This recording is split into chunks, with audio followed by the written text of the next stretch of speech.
देखिए आप लोग, ये फिजिक्स का क्लास आज हो रहा है। आपके फिजिक्स में पढ़ना है दाब एवं बल। इसको इंग्लिश में कहते हैं प्रेशर एंड फोर्स।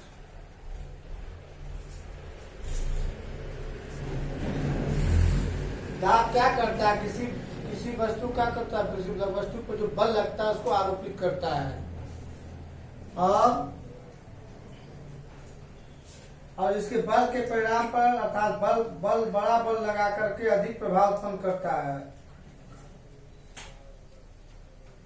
तो दाब का परिभाषा क्या बताया गया था? प्रति एकांक क्षेत्रफल पर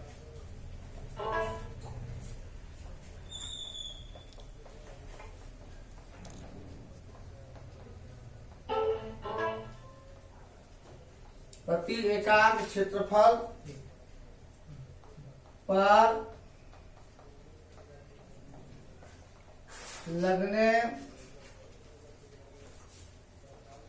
लगने वाले बल को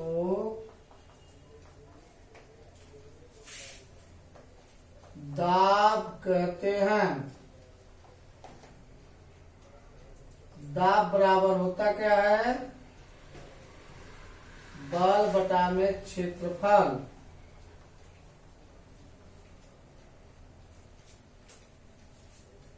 दाब का मात्रक क्या होता है? दाब का मात्रक पास्कल।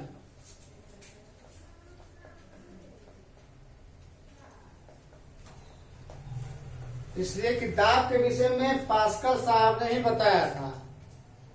हम लोग बताते हैं बच्चों को, फिजिक्स में जितने चीजें हैं, मात्रक हैं, लगभग सभी मात्रक उस वैज्ञानिक के नाम पर ही रखा गया है। अब दाब का वर्णन इसके विषय में जो कुछ बताया गया वो पास्कल साहब के द्वारा प्राप्त हुआ और उसमें उन्होंने कहा कि प्रति एकांक क्षेत्रफल पर लगने वाले जो बल होगा उस बल को हम लोग दाब कहते हैं। दाब को हम लोग इंग्लिश में प्रेशर कहते हैं। इसको पी से सूचित किया जाता है।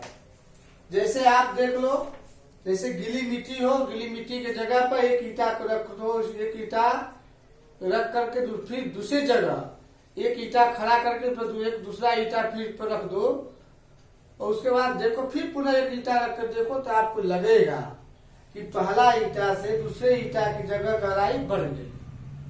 क्यों? वह क्षेत्रफल, उसका क्षेत्रफल पर क्या हुआ? बल का प्रभाव हुआ। एक ईटा से डबल ईटा रखा गया तो उसका गहराई बढ़ा, उसका क्षेत्रफल, लेकिन उसका क्षेत्रफल पर कोई परिवर्तन नहीं होता है, बल्कि क्या होता है उसमें उसका गहराई बढ़ जाती है। अगले बगल अगला ईटा को देखा जाए जो रखा गया उसके क्षेत्रफल से उसका क्षेत्रफल बढ़ जाता है। क्या कहने का मतलब है कि दाब यह दाब है। अब देखो, दाब एक अदिश राशि है। दाब क्या है? एक अदिश राशि है।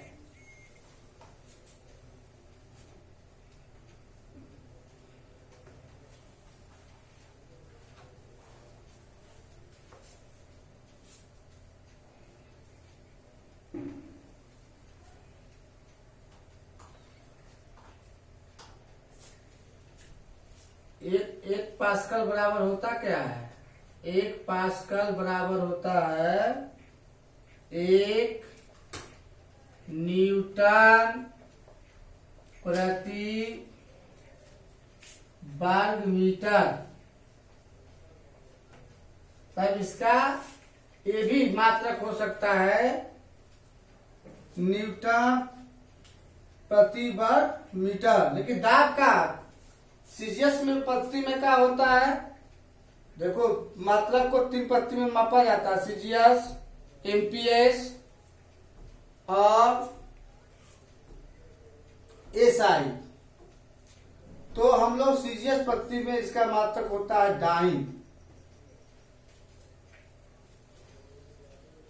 डाइन प्रति वर्ग सेंटीमीटर।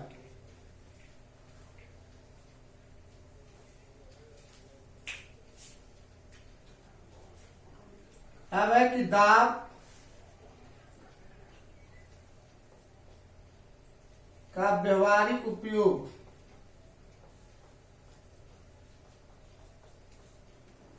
जहां समझ में नहीं आएगा वहां आप पूछ सकते हैं। पहला होता है संपर्क। संपर्क क्षेत्रफल को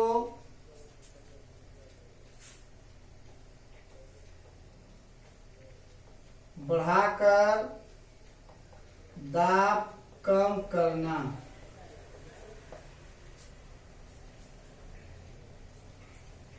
आप देखे हैं दलदल वाले जो जमीन होता है ना, उस पर चलना हम लोग कैसा होता है, कठिन होता है।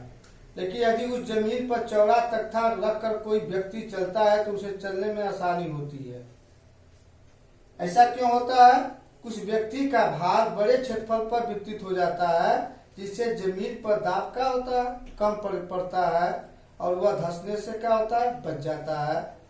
तो चलने में हमको क्या होती है, सुविधा होती है। आप सर्कस को देखते हैं, सर्कस में एक पहलवान अपने ऊपर एक हाथी को चढ़ा लेता है, परंतु होता क्या है, चढ़ते समय देखा जाता है कि वह पहलवान अपने ऊपर एक तख्ता रख देता है। तो क्योंकि हाथी का भार संपूर्ण तख्ते के क्षेत्रफल पर फैल जाता है, जिससे उस मनुष्य पर उसका कोई प्रभाव नहीं पड़ता, एक जगह केंद्रित नहीं हो पाता है। संपर्क सतह का क्षेत्रफल अधिक होने पर दाब का होता है कम लगता है और बल का प्रभाव कम हो जाता है। दूसरा है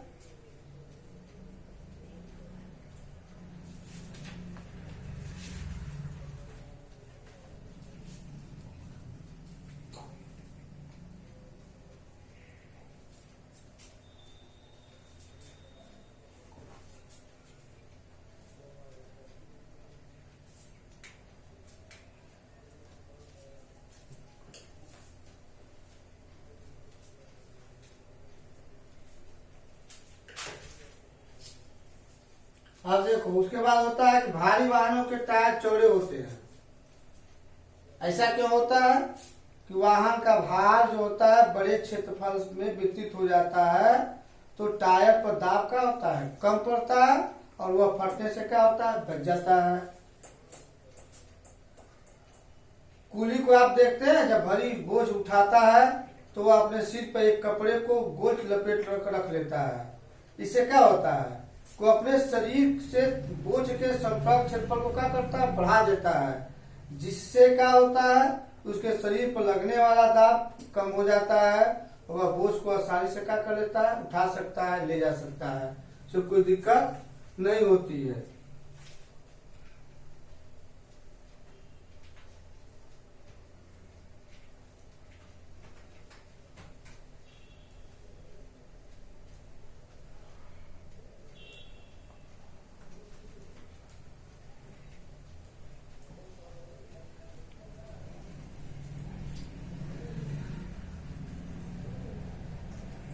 देखो, आपको पढ़ना है प्रणोद। इसको इंग्लिश में कहते हैं थ्रस्ट। इसका परिभाषा बताया गया, किसी सतह पर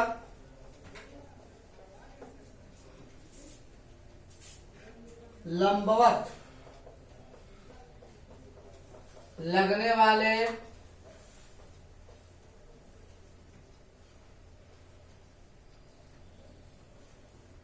कुल बल को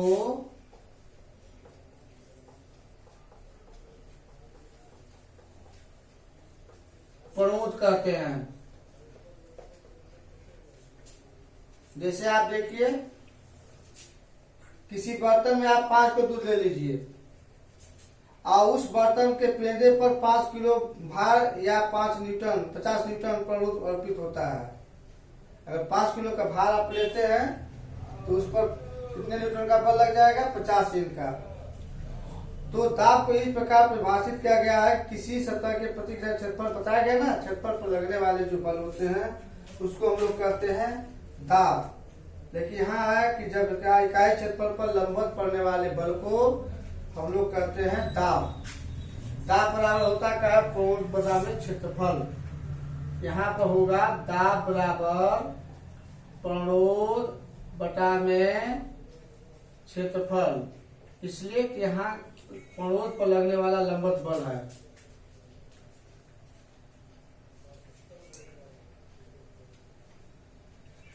देखिए आप बताया जाता है किसी द्रव में दाब गहराई के क्या है साथ बढ़ता है। जैसे आप देख लीजिए, आप एक प्लास्टिक का क्या ले लीजिए, बर्तन ले लीजिए, बर्तन के दीवार पर क्या कर लीजिए, एक सीध में भिन्न भिन्न ऊंचाइयों पर 3 छोटे छोटे छेद कर दीजिए। जैसे बर्तन ले लिया गया, यह बर्तन हो गया, और इस बर्तन के जगह पर यहाँ पर 3 तो छिद्र कर लीजिए।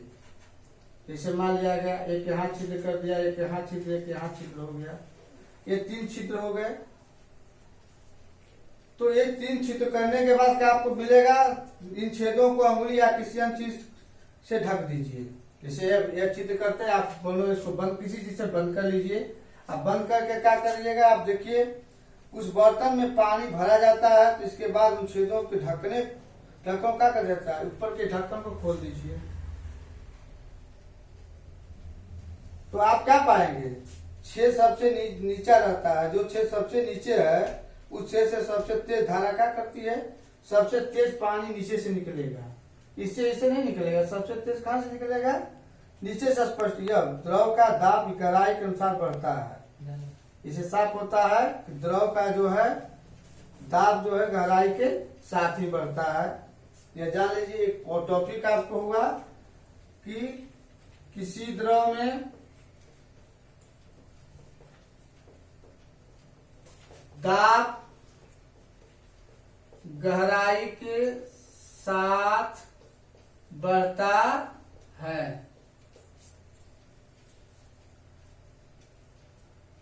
ऐसे आप अभी बताया कि बर्तन है, इस बर्तन में 3 छिद्र कर दिया जाए, इसको ढक दिया जाए, फिर बर्तन पानी से भर दिया जाए। भरने के बाद ऊपर ढक्कन नीचे सब ढक्कनों को हटा दिया जाए, हाथ छोड़ दिया जाए। तो जिससे आप बंद किए उसको कुछ फ्लास्क को वहां से हटा जाए, हाथ हो जाए, जो भी रंगनी लगाए हो या कपड़ा लगाए हो, जो उसको निकाल लिया जाए। तो इससे क्या होगा, तो आपको महसूस होगा। आप इसको देखेंगे कि सबसे अधिक पानी जो है निचली सतह से निकलेगा। इससे यह सिद्ध होता है किसी द्रव में दाब गहराई के साथ बढ़ता है।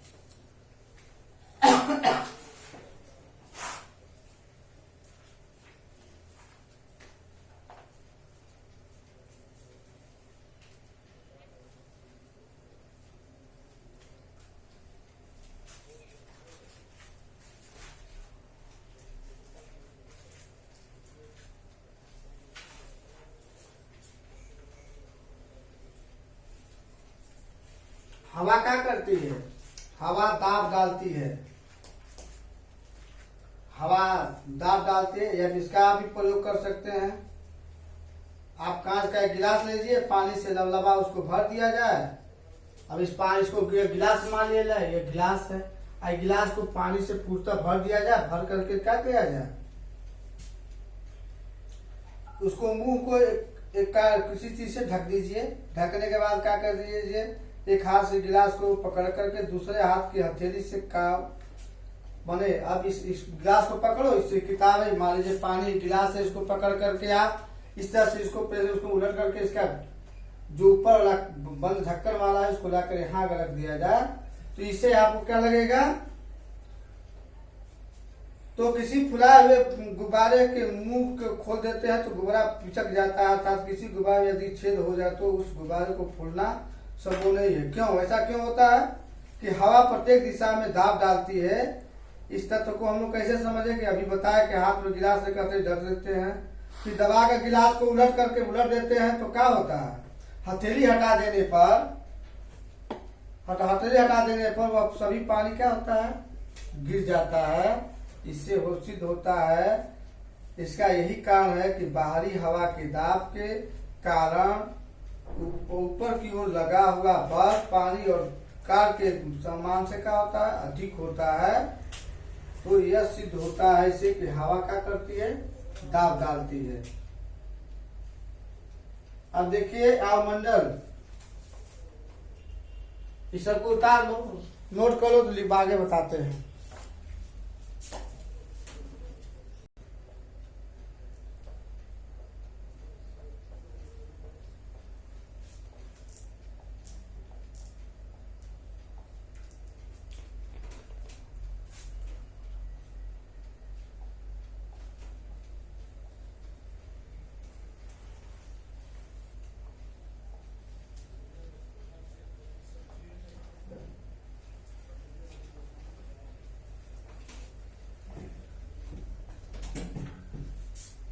यह मंडलीय दाब, इसको कहते हैं इंग्लिश में एटमॉस्फेरिक प्रेशर, प्रति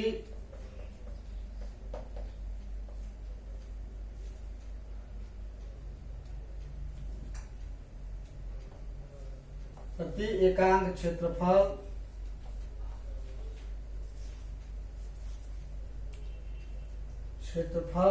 पर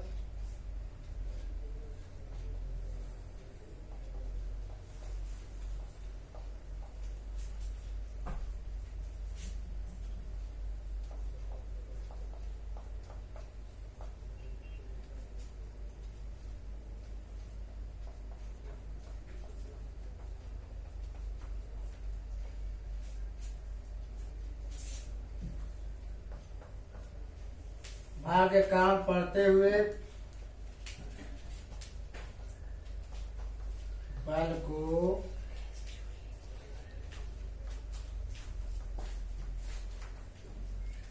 अवमंडलीय दाब कहते हैं।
तो वायुमंडलीय दाब प्रत्येक क्षेत्रफल पर वायुमंडल वायु स्तंभ के भार के कारण पड़ते हुए बल को वायुमंडलीय दाब कहते हैं। देखो इसके विषय में बताया गया कि वायुमंडलीय पृथ्वी की सतह से लगभग 1000 किलोमीटर की ऊंचाई तक फैला है। पृथ्वी की सतह पर वायुमंडलीय दाब लगभग 1 लाख पास्कल होता है और वायुमंडलीय दाब के केवल नीचे की ओर नहीं पड़ता, वरन किसी बिंदु पर सभी दिशाओं में एक साथ पड़ता है। ये 3 चीजों का नोट्स में ख्याल रखना है आप लोगों को।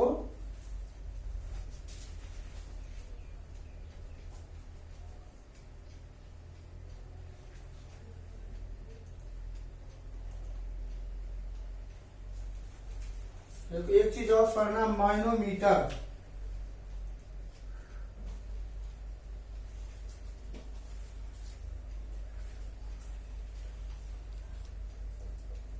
माइनोमीटर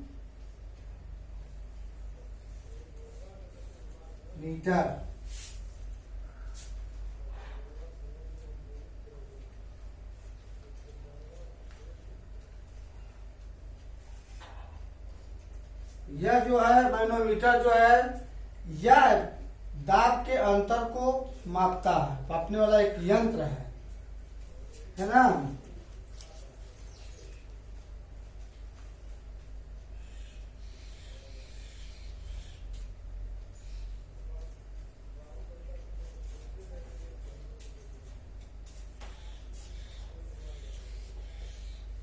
दाब के अंतर को मापने वाले यंत्र को मैनोमीटर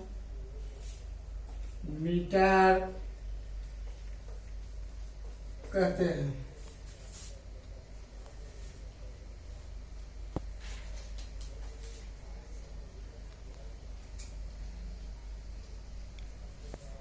इसे आप नोट आगे फिर कल बताया जाएगा फिजिक्स में।